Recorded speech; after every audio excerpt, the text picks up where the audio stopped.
The following is a production of DallasCowboys.com and the Dallas Cowboys Football Club. How about them Cowboys? Yeah! Go Cowboys! This is Girls Talk, Boys Talk, presented by Invisalign, trusted by over 500 NFL players for their winning smiles. And broadcasting live from Dallas Cowboys World Headquarters at the Star. Now, your host, Nicole Hutchison. Welcome to Girls Talk, Boys Talk, brought to you by Invisalign, here with Christy Scales, Aisha Morrison. I'm your host for the day, Jess Navarez. Nicole is taking a little well-deserved day off. We love her. We miss her. Same thing with Bree. She's working some pretty cool events as well, so we'll get to hear about that next week. But, ladies, we did it. We made it. We made it to the other side. Oh, yes. It is post-draft. The Cowboys have their rookie class. There's so much to get into, but I just want to go into your initial thoughts of how the Cowboys ran picking these selections and overall, what you thought of their board. Go ahead, Christy. Solid, not sexy, right off the bat. There you go. That's a great way to put it. But it could become sexy if Ezuraku and then Ravel, if they live up to some of the expectations and some of the what's being forecast of their roles.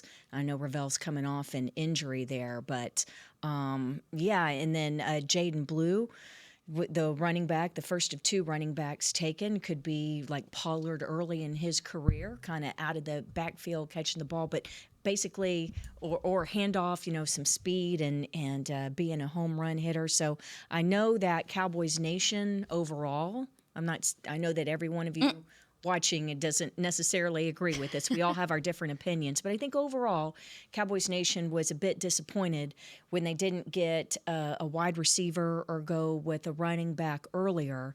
But if you believe in the mantra of sticking to your board and best player available, then I don't see how you can complain about the way the Cowboys handled this draft. Yeah. I mean, and their BPA and our BPA.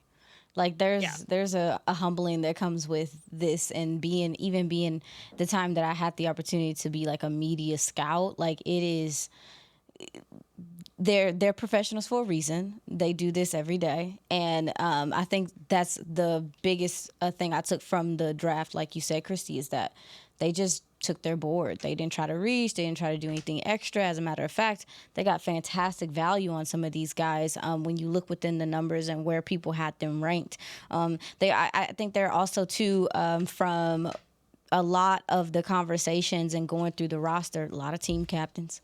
A lot of leadership guys. That goes back to the pre-draft presser, knowing the person, knowing the player, wanting to understand their love for football and things like that. This is also, a lot of these gentlemen were not just taken because of the capability. They were taken because of the temperament and trying to reestablish, something new. Shotty getting his feel of what he wants a locker room to feel like. I think that's played a big role in some of the guys that were drafted as well. Absolutely. And so let's go down our list of the newest Dallas Cowboys. We have guard Tyler Booker.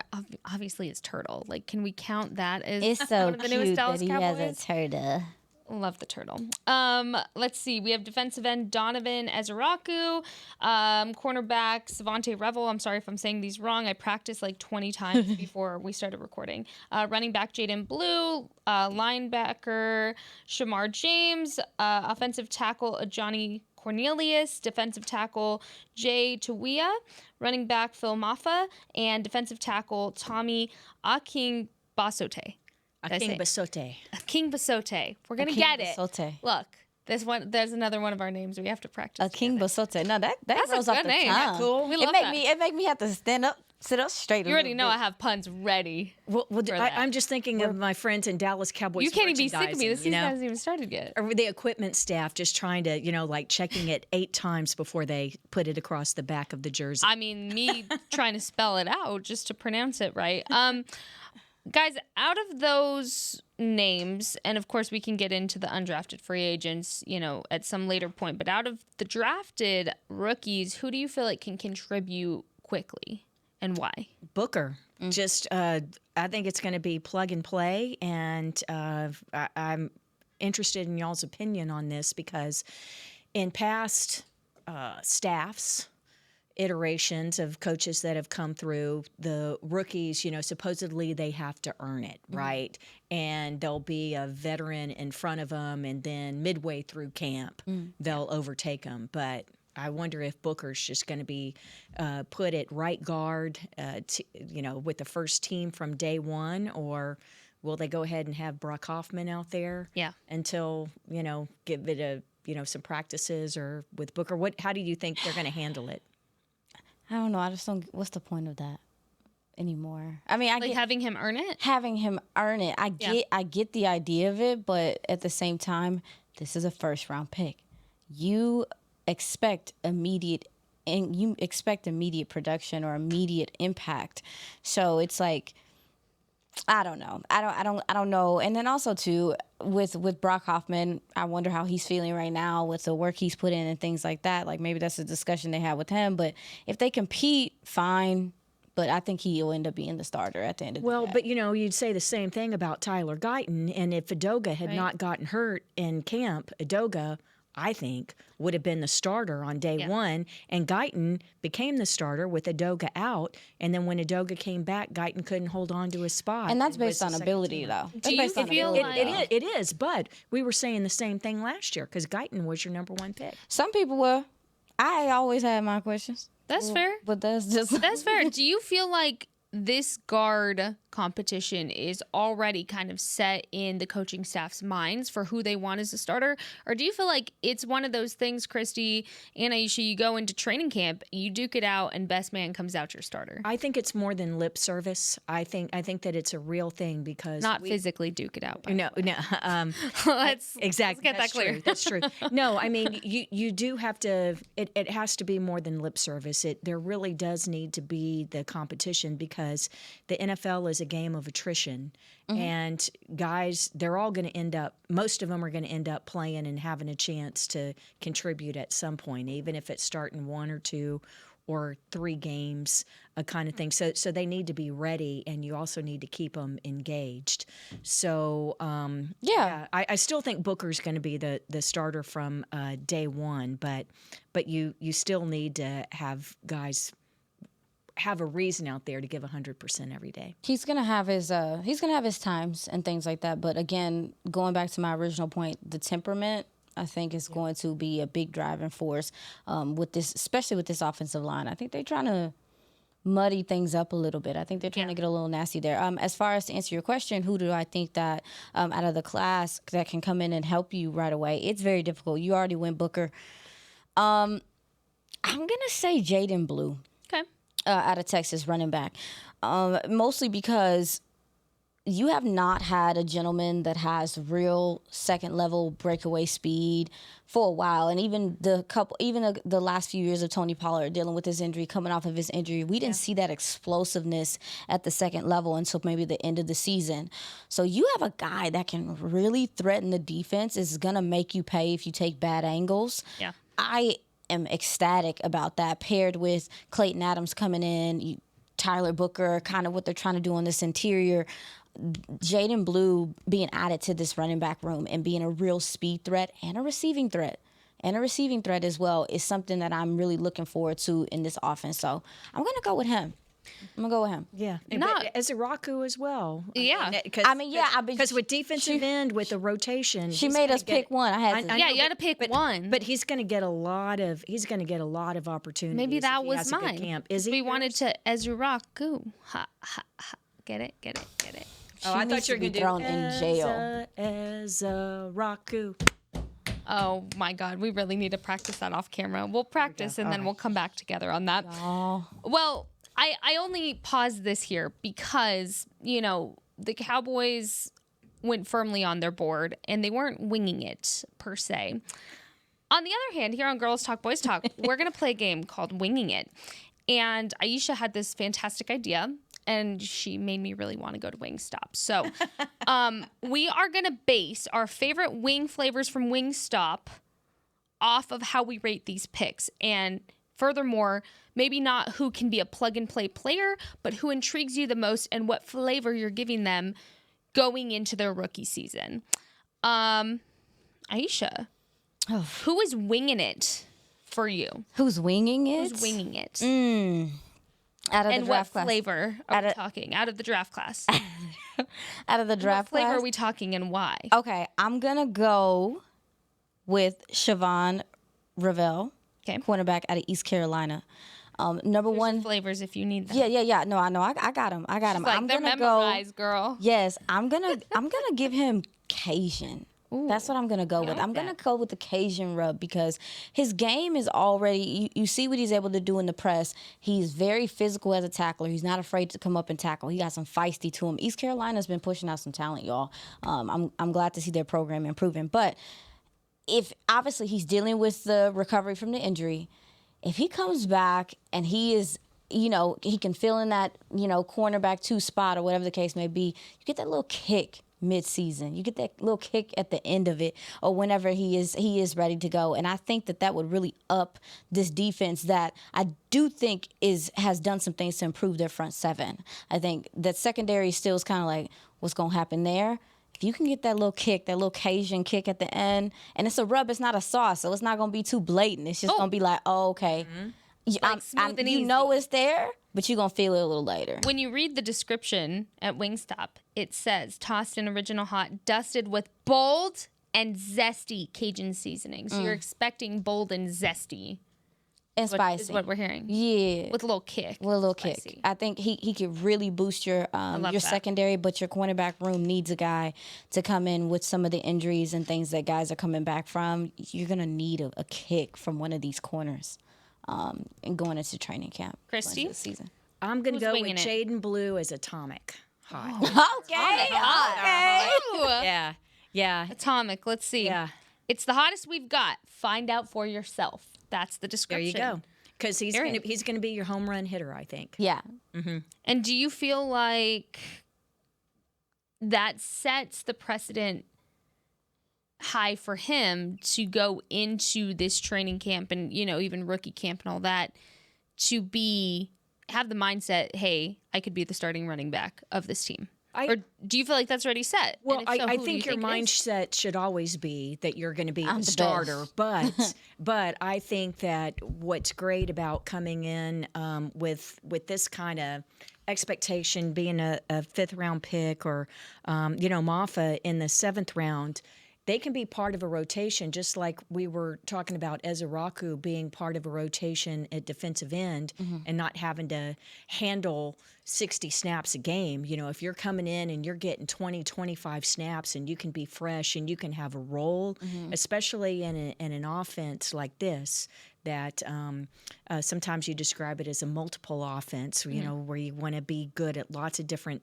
things, but you can carve a niche, right? You can have your own role. And so I think that for some players in terms of expectations and where you're taken in the draft, I won't say easier because you should still have that kind of self-imposed pressure, that desire to want to be a starter. But the reality is, I think that the young guys will be given a role. Real quick, I wanted to play in this game. Yes, of course, who girl. you got? What you got? I'm going Tyler Booker, and that's because, hear me out, he's the description of this wing flavor. It's sweet with heat and then some. Seriously. When I read that description, so far the impression we got from Tyler Booker was a genuine, down-to-earth guy that is just so easy to like. And I understand why Schottenheimer had this draw to him as a player. Yeah. Sweet and easy, correct? But then with the heat, you look at what he does on the field, and it's very Tyler Smith-esque, where you talk to him and so easy to talk to, very likable, very easy to follow. But then you see what they do on the field, and it brings the heat. I just love the stat, and I found this from ESPN, that he gave up 1 sack in 970 pass blocking snaps in three college seasons. That's heat, if you ask me. And also bolstering up the run. Oh my gosh, I'm so excited, guys. I'm so excited for what he's going to do for this offensive line. Just absolutely making sure there's no excuse to not have a solid run game, because guess what? It started in the interiors, it's making its way out, and you just set up whoever your running backs will be for the heat. So had to go with Tyler because, again, just hearing him during that press conference, he's so great. he's so magnetic, and I had to give him that credit Girl. for that. Learning the backstories of these guys and hearing from them the first time. And rookie camp, the media will get a chance to talk with the guys on Friday and Saturday. So here at the Star in Frisco, rookie camp takes place Friday and Saturday. So that'll be a time where you can get some one-on-one and not just in big groups. But I'm really excited to talk to Ravel because this is a kid who was working overnights at an Amazon facility, right? Loading trucks and scanning packages and the like. And he was a great athlete in high school, played cornerback and wide receiver, a little bit of quarterback, but he didn't qualify for any Division I schools because he was academically ineligible and had to play 2 years at junior college. But East Carolina gave him a chance to play, and after a 2023 breakout season, there were reports, and it was a great story by Chris Lowe on ESPN.com, that he was getting offers of upwards of $600,000 in NIL money to go elsewhere and play at one of these big programs.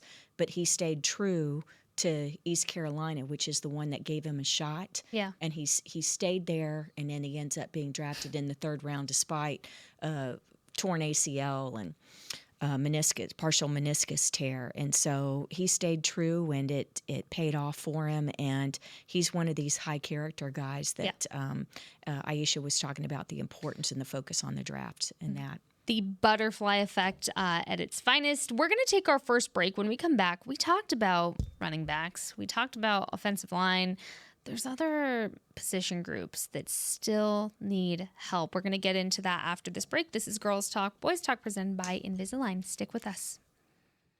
How do you tell the world about all the great gifts in the Yeti store? Let her rip, Troy. All right, folks, let's get started with the Yeti French Press. Enjoy coffee that stays hot for hours in a French press. 34 ounce for you, 6'4" for the cruise, the Yeti French Press. Up next, waterproof bags. Bags waterproof. Submersible waterproof doubles. Waterproof bags. World's mostly water, so get a waterproof Yeti bag. Do I smell something cooking? Oh, new cast iron skillets made to be passed down like Mama's recipes. Take a steak, cornbread, cobbler's pot pie, and potatoes next level with 3 sizes of Yeti cast iron skillets. Gear, gifts, and product experts. Visit the Yeti store on McKinney Street and at South Lake Town Square today. Discover Aiden, the official luggage partner of the Dallas Cowboys and Dallas Cowboys cheerleaders. Known for top-tier engineering and craftsmanship, Aiden offers more than just bags. Originating from Australia and designed in New York, it merges fashion, design, and culture. Used by Dallas Cowboys players, staff, and the entire organization, Aiden provides style and functionality for all travelers. Visit AidenTheBrand.com and use code AidenXCowboys for 25% off your purchase. Travel like your favorite stars with Aiden. When you're on the field, you know what it takes to lead your team and play with confidence. But that confidence shouldn't just stop at game time. It should follow you off the field, too. Join over 500 NFL players who trust Invisalign, the #1 doctor-recommended clear aligner brand. Do it for confidence on and off the field. Do it for you.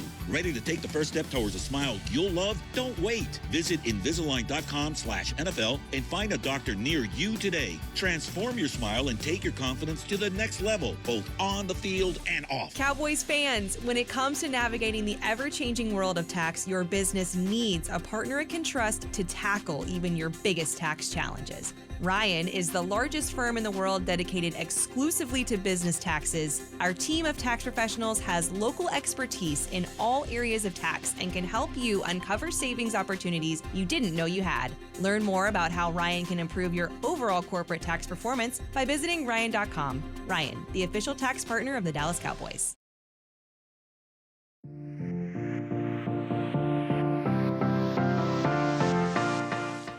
The first ever Lone Star Smokeout is coming to Arlington this Friday, Saturday, and Sunday. Watch headliners John Party, Cody Jinks, Midland, and more at this 3-day outdoor country music festival. Plus, enjoy barbecue from some of the best pit masters in the country. Get your tickets today at SeatGeek.com, the official ticketing partner of AT&T Stadium. Welcome back to Girls Talk, Boys Talk, presented, oh my goodness, by Invisalign. We have Christy, Aisha, Jess here with you in our second segment. Ladies, Chris, you brought this up earlier. There was a train, imaginary train that a lot of people were on. And it was the train of the Cowboys drafting a wide receiver in the first round, but just at any point. And that train, it came and it went. And in fact, it was an imaginary train because it never existed. Didn't happen. Aisha was on that train. I think she was the conductor of that train, So, actually. it was important to me to go skill And at some point in time. And they did that with at least getting Jadon Blue. So there you go. But let's talk about this because that wide receiver room, we've discussed it on here before, desperately needing another target for Dak Prescott other than CeeDee Lamb, correct? And a solid wide receiver too. Does this worry you that, yes, the Cowboys went out and got some undrafted free agents, Trayshawn Holden from Oregon and then Josh Kelly from Texas Tech? However, on a scale of 1 to 10, post-draft, what is your worry level for this wide receiver group 10 right now? Ring the alarm, girl. hey, listen, I didn't have to say it. It didn't have to be me today. Ring the alarm. Yeah. Go. Go. But at the same time, it goes back to what we talked about at the very top.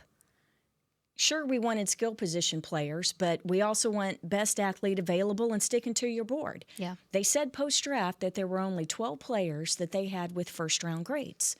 Apparently, only one of them was a wide receiver, and it's the one who went off the board. T-Mac went off the board at 8 to Carolina. Crazy. So if they'd have taken Golden, then that would have been, or any of the other wide receivers, that would have been a reach at 12. They said that they were on the phone and there was an opportunity to trade down, but the deal wasn't good enough. So do you hold their feet to the fire and say you should have taken a wide receiver, or do you praise them for sticking to the board? So can you have both in this situation? Can you have both? Well, it didn't work out at number 12 without being able to trade down. Now, where you can hold their feet to the fire is also same thing with free agency, Ding, ding, but ding. it's not done yet. I mean, there's still trades to be made out there. And I know there's people that link Amari Cooper and Keenan Allen, but Keenan Allen, his base salary is $18.1 million. You know, so if you make a straight trade and don't renegotiate anything, you've got CD at what, $33 million a year? Yeah. And then if you pay Keenan 18, so it's, tough. Oh, by the way, we should mention that you've got $8 million on the cap for a wide receiver who's been gone, and that's Michael Gallup. Yeah. So there are resources that are being devoted to wide receiver, even if the guys aren't here. So, but yes, it's very disappointing that you come out of the draft and you still have a glaring hole. What about you? Worry level? Yeah, I'm very concerned about it. I do understand that a lot of Clayton Adams' system is going to be play action and stuff like that, and it is up to the OC to scheme guys open and things like that. But for the last 2-3 years, one of the biggest consensus has been you get in the playoff, you either can't run the ball or they just bracket CD, and that's it. It's night-night. You have not. He deserves for them to sign him to his contract. He deserves someone to take pressure off of him. He deserves 100%. Someone on the other side of him, just like Jake Ferguson deserves a 2 that is going to be consistent as well. We'll get through that later. But I just, it's too much. I think we've tried I think Jalen Tolbert is solid. I saw him not be able to get out for press. I saw him not be able to have real breakaway speed. I mean, you brought in Jonathan Mingo, which, again, I want to be fair to him because I want to give him a shot to show what he's capable of with elevated quarterback play. I just want to see how he connects. He came in late last season. It probably took him some time to get the playbook. Now he's learning a whole new playbook. Let's give him a chance.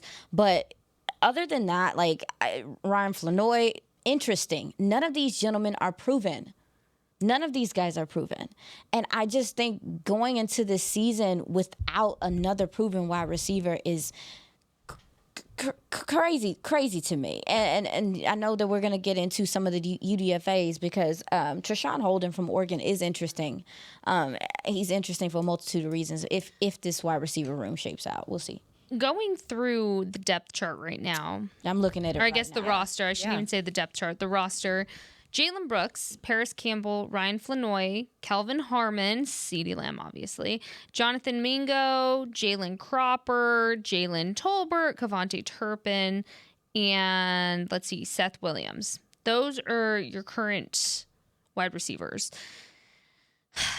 Out of the names that I mentioned, who do you feel like is, I don't want to say on notice, but needs to have a near perfect camp to continue getting opportunities, especially with talented undrafted free agents coming in and potentially, if there's some action in free agency still at some point?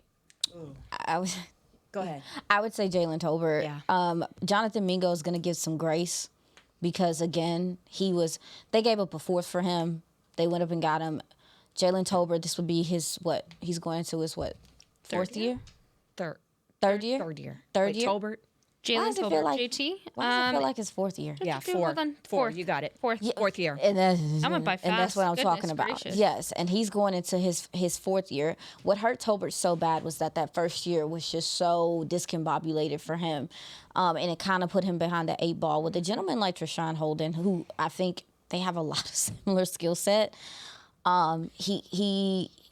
this is like put up or shut up time, I believe, for him with this wide receiver room. Let me ask you, ladies, hypothetically, do you feel like, because you have Kavonte Turpin in there as well, and you've heard the term gadget guy used, tossed around, you don't necessarily know what the vision is with Schottenheimer taking the reins, and you don't know kind of where Kavonte could fit in this wide receiver room. Would you be willing to, at this point, because he's an established name, kind of say, hey, it's time to put him at more wide receiver than return guy? Are you willing to take that chance if it means having an established guy? Or do you feel like it's fair to keep him what he's been doing? You have the return guy, you have the production there, but he also has special packages set up for him as well. I think that as a receiver, or even if you use him on a fly sweep, or McCarthy had him out of the backfield a couple times, he's a threat. But as a returner, he's special. Yeah. He's special as a returner. So I don't want to risk what he can provide on special teams by overexposing him. And he's a small guy. Yeah, fair. He's 157 pounds soaking wet. I only ask because between him and Jalen Tolbert, obviously CeeDee Lamb extracted from this whole conversation. Those are your two most experienced starters up until this point. Paris Campbell has year 7, but again, not really a well-known established name for this team. So again, some conversations linked to Amari Cooper. Nothing set in stone. We're all in limbo waiting to see how this shakes out. But another position group that I wanted to get into as well is the running back room, because you're setting up the trenches to have a run game. Who's going to run the ball? Yeah. A ghost? Because genuinely, there's no established guy who is your set one right now. And that's such an interesting thing going into this year, and that's not necessarily a bad thing, because you can set him up for that success. But at this point right now, do you see it being one of the guys already, on the roster that's been here, done that, or do you see it being a rookie that kind of takes over that reign? Are you seeing a 1-2 punch? Where do you kind of see this run game going so far based on what we're seeing and how they drafted? Yeah, I think we're going to see guys with roles. Yes. Especially Blue and Maffa, as we mentioned. Yeah. So, it's going to be. I think Javonte Williams. Yeah. And Sanders, I think what you've got in him. And Williams, 100%. Can he get back to the player that he was that first year in Denver, where he could be a guy that would be kind of your lead back? Ideally, that would be great. But here's the thing. You have invested so much, and I don't mean just monetarily, but in draft capital, number 1 picks on your offensive line 3 out of the 4 years. If you're only paying lip service to running the ball this year, that's a problem, because you have invested so much in those guys blocking and taking the pressure off Dak in the run game. So you have to really stick with it this year. And I think that adding those 2 draft picks late is helpful. But, there are a couple of these guys, like your question that you had before, Jess, about wide receivers, like who are the veterans at the position that really need to look out. I mean, Malik Davis and Deuce Vaughn. I mean, Deuce only had like 4% of snaps last year on offense and was a healthy scratch most weeks. And then Malik Davis couldn't get promoted off of the practice squad. So those guys are certainly on notice. And I'm real interested to see what kind of role Lipke has this year, because we know how McCarthy liked to use him and envisioned using him a lot more, and his role continued to grow. I'm excited to see what Schottenheimer does. And we're not going to see it in preseason games because you're not going to reveal your hand of how you want to use people. But when we get to training camp and get to watch the practices, that'll give us a better idea. Yeah, you talked about the investment. I mean, not only did you invest on the offensive line, you have invested in the coaching staff as well. Sure. Bringing in offensive line coach Connor Riley from Kansas State, and the success he had as an OC there also too, and even with Clayton Adams, like seeing the efficiency that they had with he had with the Cardinals in rushing per game in EPA. That's to me also a part of the investment in the run game, and kind of points to the direction that you're trying to run the ball. What I'm trying to figure out is, I know that you ladies were talking about the running back room. You were talking about who's going to be the lead back. I believe, given the that it was a trade or whatever the case may be, I think, right? Javonte was acquired by trade, yes? Or is he a free agent? Yes. Okay. Yes, by trade, right? I thought it was free agent, but I'll double check. I think it's free agency. Okay. I was lost. No. It was a free agency move. Yes. Correct. So I think that Javonte Williams might start off as the guy that they lean on, or whatever the case may be. But these 2 rookies are coming. Mm-hmm. And these 2 rookies, and we talk about this all the time with different regimes, different things like that. Like, circle of life. Absolutely. Man. So to me, I think Jaden Blue is going to be your change of pace back. I think that Maffa is going to be more of like your bruiser. And if Javonte Williams is going to give you anything, he has versatility in a lot of ways as well. Really curious to see where Miles Sanders fits as well, though, because I don't know how many racks you're going to even be able to carry with how some things have panned out. But like you said, with the running back room, it is kind of weird to still not know for a second year who's who and who's doing what. The thing, I think what's different, though, is the circumstances surrounding it, because you had established guys here at that point in this locker room that just hadn't had chances. Y'all know who I'm talking about, Rico Dowdle. But this current running backs roster, I mean, what's interesting about Malik Davis is, he kind of flew under the radar, and I want him to go out and, fight for his spot. He's been here. He's earned that. But when you're a Deuce Vaughn, how do you fit into this? When you're Hunter Lipke, I mean, there's just so many questions that I don't think we're going to see shaken out until training camp. But with that, let's get into, in our next segment, we're going to get into some important dates coming up.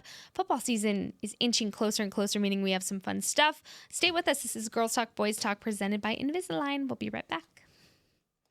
Discover Aiden, the official luggage partner of the Dallas Cowboys and Dallas Cowboys cheerleaders. Known for top-tier engineering and craftsmanship, Aiden offers more than just bags. Originating from Australia and designed in New York, it merges fashion, design, and culture. Used by Dallas Cowboys players, staff, and the entire organization, Aiden provides style and functionality for all travelers. Visit AidenTheBrand.com and use code AidenXCowboys for 25% off your purchase. Travel like your favorite stars with Aiden. When you're on the field, you know what it takes to lead your team and play with confidence. But that confidence shouldn't just stop at game time. It should follow you off the field, too. Join over 500 NFL players who trust Invisalign, the #1 doctor-recommended clear aligner brand. Do it for confidence on and off the field. Do it for you. Ready to take the first step towards a smile you'll love? Don't wait. Visit Invisalign.com/NFL and find a doctor near you today. Transform your smile and take your confidence to the next level, both on the field and off. How do you tell the world about all the great gifts in the Yeti store? Let her rip, Troy. All right, folks, let's get started with the Yeti French Press. Enjoy coffee that stays hot for hours in a French press. 34 ounce for you, 6'4" for the cruise, the Yeti French Press. Next, waterproof bags. Bags waterproof. Submersible waterproof doubles. Waterproof bags. World's mostly water, so get a waterproof Yeti bag. Do I smell something cooking? Oh, new cast iron skillets made to be passed down like Mama's recipes. Take your steak, cornbread, cobbler's pot pie, and potatoes and next level with 3 sizes of Yeti cast iron skillets. Gear, gifts, and product experts. Visit the Yeti store on McKinney Street and at South Lake Town Square today. Cowboys fans, when it comes to navigating the ever-changing world of tax, your business needs a partner it can trust to tackle even your biggest tax challenges. Ryan is the largest firm in the world dedicated exclusively to business taxes. Our team of tax professionals has local expertise in all areas of tax and can help you uncover savings opportunities you didn't know you had. Learn more about how Ryan can improve your overall corporate tax performance by visiting Ryan.com. Ryan, the official tax partner of the Dallas Cowboys.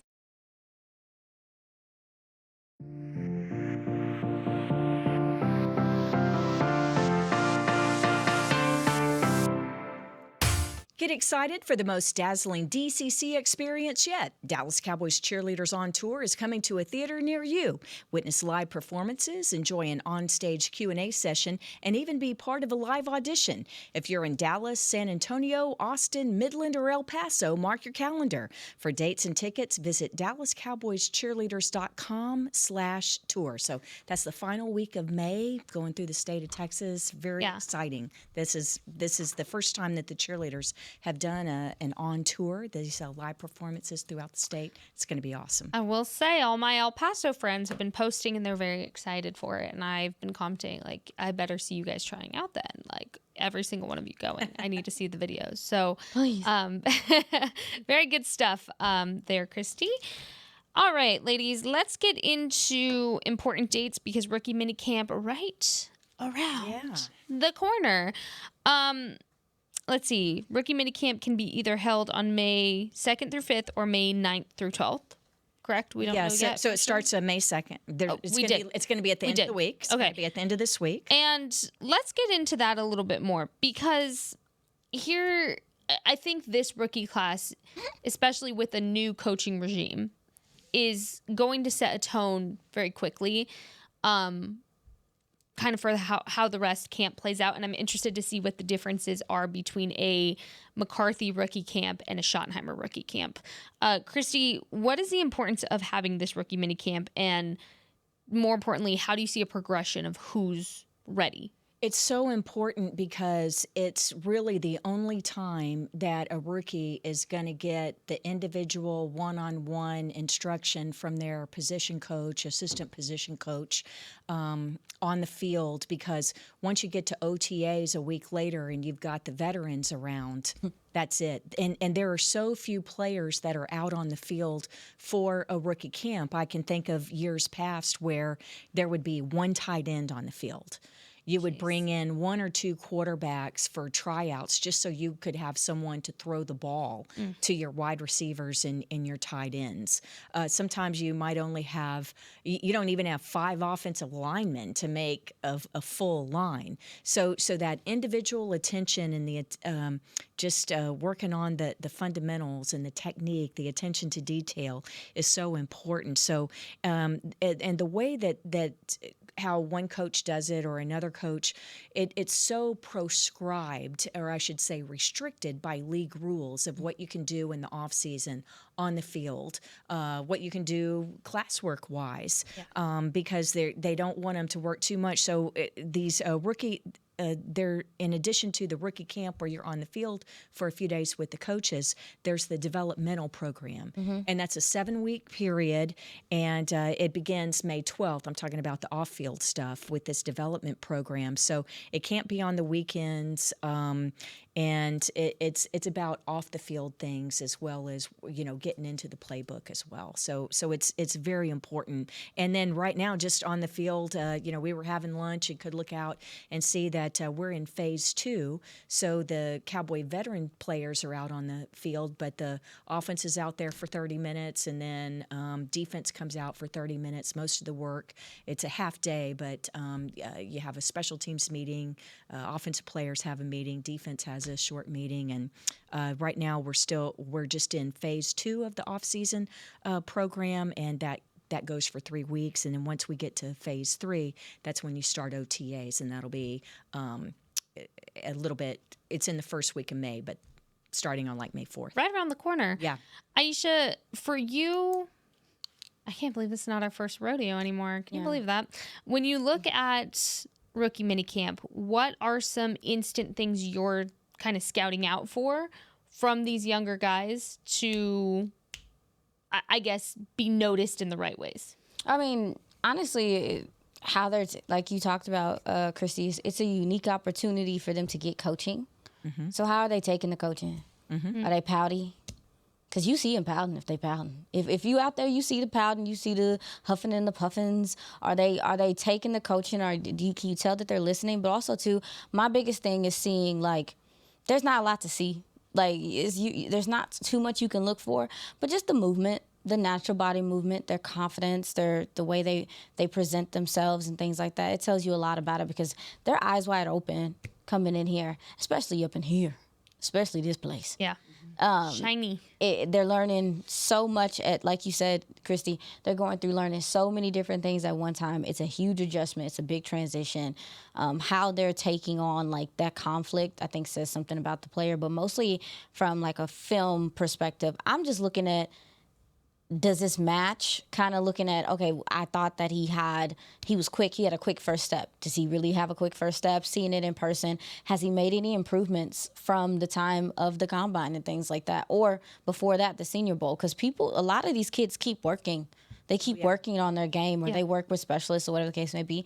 So you can find little things like that. But just confidence, movement, how they take coaching, their body language, all that stuff. That's all I really can take from minicamp for real. And you can see kind of where the coaches are forecasting where they may end up, like Johnny Cornelius, who played right tackle at Oregon, but when the Cowboys drafted him, guard most likely, right? Mm-hmm. So if they have him working at guard, you can see, they do have him pinned. Yes, it'll give us some information. Yeah, right. You can figure out what the coaches are thinking from that perspective. But really, OTAs as well, but especially rookie minicamp, it's just to acclimate young guys to this is the structure of practice. And, to be fair, I wonder how much of that will be going on during OTAs as well, just under Schottenheimer, right? Absolutely. And I'm interested to see just kind of the differences in what we were used to seeing from the McCarthy era. Real quick, ladies, before we go, I want to kind of get into the starting jobs up for grabs, if not, second spots, important high-up roles that this team needs. Are there any specific vets, not the ones that we've already mentioned, that need to have good camps, whether it be and it starts at OTAs and, mandatory minicamp and everything like that. Schottenheimer's put a big emphasis on leadership, and you've seen that through the draft process, like Aisha mentioned earlier. Who needs to have their P's and Q's ready to go? Everything is spot perfect because they could be on notice going into this camp. Well, I would say Jalen Tolbert, if he can rest the number 2 job. I mean, again, I think I think the number 2 receiver is not on the roster right now. I think there's still moves to come. But who's going to be the starting cornerback opposite Bland if Diggs isn't here? Is it going to be Elam, who you brought in? Don't know. So I mean, there are spots to be had for sure. Yeah, and then linebacker. Who's going to step in there? Yep.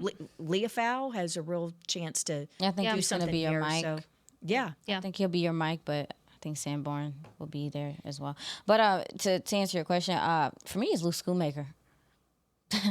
Big dog. Like it's been a couple years now. Obviously, he's dealt with injuries mostly every training camp. Yep. And I believe there was some kind of something done over the off season as well. Mm-hmm. I'm not sure exactly what, but to your point, just an injury history stuff. Yeah, I think Luke Schoonmaker is a gentleman that needs to be ready and prepared for this. To hold off Brevin Spanford? No. I mean, sure, I think Brevin Spanford has a little bit of wiggle in the passing game. Obviously, you can split him out, and he was brought here for his blocking ability. I am trying to find my notes. He was brought here for his blocking ability. There it is. But I think that the gentleman that they brought in from one second, let me get to it. The tight end, the undrafted. Yes, the tight end from Neville. Neville from Virginia or Fairweather from Auburn. Fairweather. Yeah, Rivaldo Fairweather. Rivaldo Fairweather is very intriguing for a number of reasons. I think the blocking ability is something that can still improve, but he's exciting in the open field, kind of a bully, big catch radius, strong hands. I do think that he could make this a little interesting from a tight end standpoint. Or at least maybe push a Noah Fant or one of those gentlemen that's on this roster.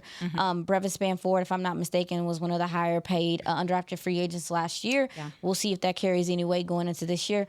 But I think that wide receiver 2 spot being up for grabs almost all of last year. Nobody taking it. Maybe one of these youngins comes in and takes it this year. You need something. Well, the thing about Holden, we talked about him as an undrafted rookie free agent. Guess who his position coach was at Oregon? Oh, it's the new wide receiver coach for the Cowboys, Junior Adams. So there's familiarity there. To kind of put a bow on this as well, I'll go further up and say that entire tight end room, baby. Talk about it. You know I love the tight end room, and that is my favorite position. But here's the thing. We know Jake was dealing with injuries last year, and he will be the first to tell you that he did not have the season he wanted. He even said that, I believe. Sure.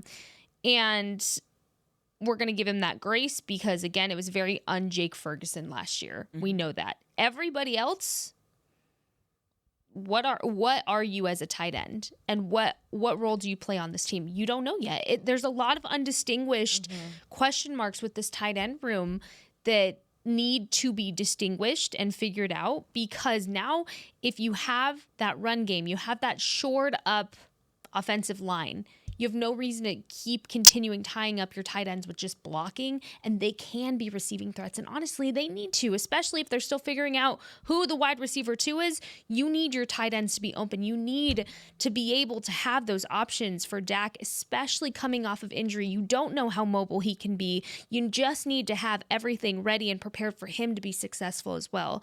So for me, that whole tight end room is kind of another one. Another guy, last thought that came to my mind was Sam Williams. Yeah. And we know he's coming off of an injury. I'm not sure what his progression is as far as how his rehab is going and all that. Haven't spoken to him or really seen any updates on that. But Ezraku coming in really Ezracked that DE room, let me tell you, because it was already stiff competition for Sam, who was on the rise right before his injury. So I'm interested to see kind of how he comes back. But I think he's another guy that unfortunately is getting shuffled in with these names and kind of pushed towards the bottom because of injury. And he didn't get a chance to really prove last year what he could do because of it. That's a really good point. It's a really good point. This will be Sam's fourth? Yeah, fourth as well. Yeah, and just off the field stuff and his health. I mean, he hasn't reached his potential yet. Right. But then you've also got Nealand, who had the injury last year. I'm a little bit more confident. He's my nugget, but I'm a little bit I don't mean questions about Nealand. I think you know exactly what you have in Nealand. I mean Sam Williams competing with Nealand. With Nealand. I agree. And you don't know how it meshes either. So, yeah. It's going to be fun. A lot of questions unanswered as the weeks go. We will figure it out together. We are all in this together, ladies, because we're in for a very long off season, but it's going by quick. Christy, thank you for joining us. We love having you on as always. We love you so much, and keep killing it. Just love your work. Aisha, I love you, and congratulations on another successful draft, because we just know. We just know you were forecasting all the things. I take a deep breath now. No. I honestly, y'all, I put on Twitter. I took some time to take care of my mental and physical health this off season. It's been good to me. I appreciate the time. I'm happy that we know who the nuggets are. So now I can just study the nuggets. The thing and then we is, can go from here. I was going to say, even despite that, you're going to put your best effort in. You already have yeah. to studying, and we love you for that. But Appreciate that. all right, ladies, we are out of time. Thank you guys for joining us for another fun, exciting, thrilling, your favorite episode of Girls Talk, Boys Talk, presented by Invisalign. We'll see you same time, same place next Tuesday. Have a great day, and make good choices, and drink water. Bye, guys. This has been a production of DallasCowboys.com and the Dallas Cowboys Football Club. How about this,